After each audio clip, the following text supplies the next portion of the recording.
Today we will be making a do-it-yourself breeding box. It sits in your aquarium just like this, and you can either put the parents inside of here, or you can just have it in the aquarium for the babies to escape to. The holes are just big enough for the fry to get through.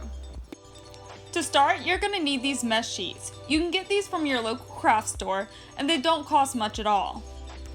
You're also going to need this circular one. Next, you're going to need yarn. I used pink, but you can use any color you'd like. Most people use green, but you just need to make sure that this is 100% acrylic.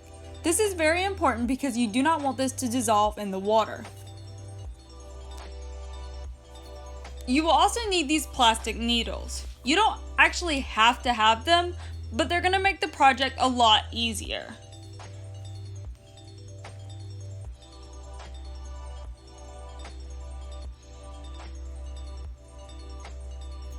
I also used a binder clip to keep the mesh in place while I sewed it together. The first step you're going to want to do is to fold the mesh together to overlap one row of squares. Place the binder clip on the top to hold the mesh into place.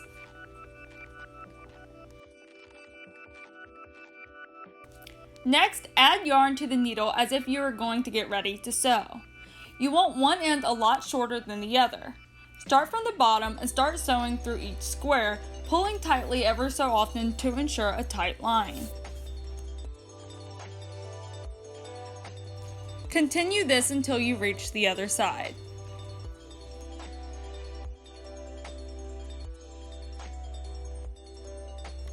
Once you've reached the top, you're going to want to tie off the yarn to secure your mesh.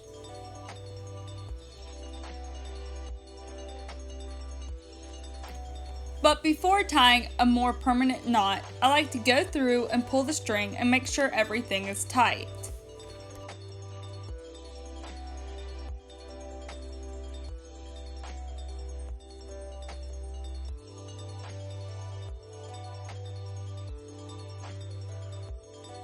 Next, we are going to line up the bottom with the circular mesh. It doesn't have to be perfect, but I like to get it as close as possible. I used the excess yarn to connect the mesh together. I then continued around the circle to attach the bottom to the breeder tube. The bottom comes in handy when pulling out the adults. Try to make this as tight as possible.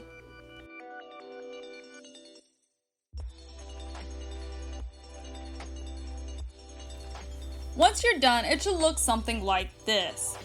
I did not guess the width perfectly, but nothing will be able to get in and out of this bottom.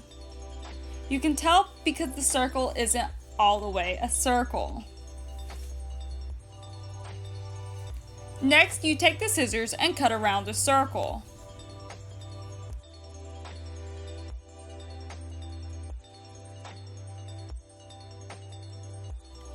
And there you have a completed do-it-yourself breeder box.